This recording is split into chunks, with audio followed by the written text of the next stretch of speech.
March 2003.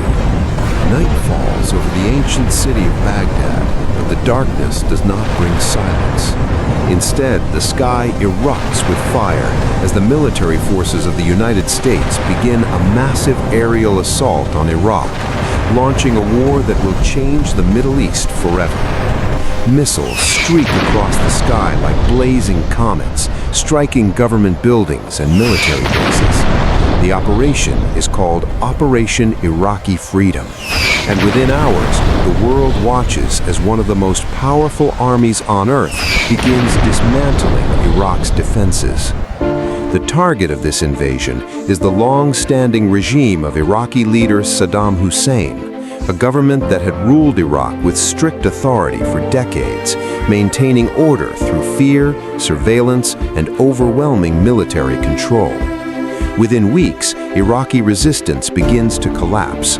Military divisions vanish, commanders disappear, and government offices are abandoned. The powerful state that once controlled every corner of Iraq suddenly begins to crumble.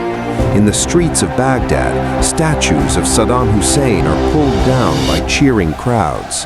For many watching around the world, it looks like the end of a dictatorship and perhaps the beginning of a new democratic future. But revolutions rarely follow simple paths.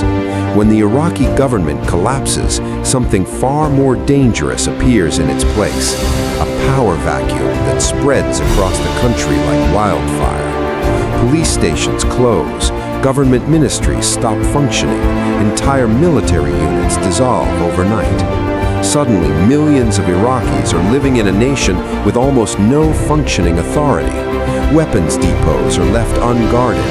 Thousands of rifles, explosives, and military equipment disappear into the hands of civilians, militias, and insurgent groups beginning to organize across Iraq. For many Iraqis, the war has not ended. It has simply changed shape. Instead of a conventional conflict between armies, a new and far more unpredictable struggle is beginning. And in the shadows of this chaos, a militant extremist from Jordan quietly enters Iraq. His name is Abu Musab al-Zarqawi, and he sees opportunity where others see destruction. Zarqawi is not a traditional military commander. He believes chaos itself can become a weapon, a tool capable of reshaping entire societies through fear and violence. His plan is simple, but terrifying. If Iraq descends into enough violence, the country could fracture completely, opening the door for extremist groups to seize control. Soon, roadside bombs begin appearing along Iraqi highways. Military convoys become targets, and explosions echo through cities already struggling to rebuild. Kidnappings follow, then suicide bombings. Zarqawi's network grows quickly, attracting fighters from across the Middle East who see Iraq as a new battlefield. In 2004, Zarqawi formally pledges loyalty to Osama bin Laden, transforming his movement into Al-Qaeda in Iraq. Violence spreads across Iraq as sectarian tensions explode between communities that had lived together for generations. Bombings strike crowded markets and mosques, sending shockwaves through the fragile country. By 2006, Iraq stands dangerously close to full civil war. Entire districts fall under militia control. Yet Zarqawi's violent rise comes to a sudden end when a precision airstrike targets his safe house. The strike kills Zarqawi instantly. For a brief moment, it seems the insurgency might collapse without its brutal leader. But extremist movements rarely disappear so easily. Instead, Zarqawi's followers reorganize under a new name. They announce the creation of the Islamic State of Iraq, signaling a dramatic shift from insurgent network to proto-state. The new name reveals their ambition. They are no longer fighting just to attack. They want to rule territory. Yet by 2010, the group appears weakened after years of fighting with U.S. forces and local tribes.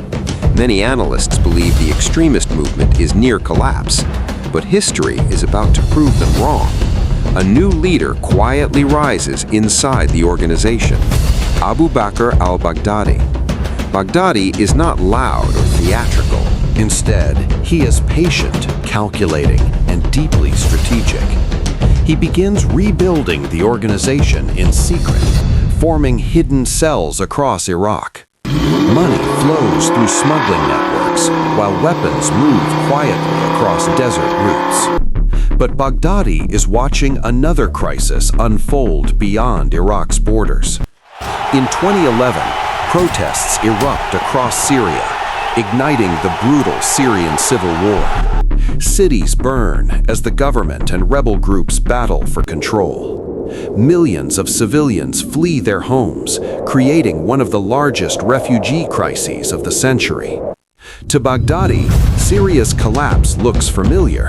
It is another power vacuum waiting to be filled. ISIS fighters begin crossing the border quietly, establishing bases inside Syria. Training camps appear in remote desert areas. Young recruits arrive from across the region. Towns begin falling under militant control one by one. Black flags rise above captured buildings.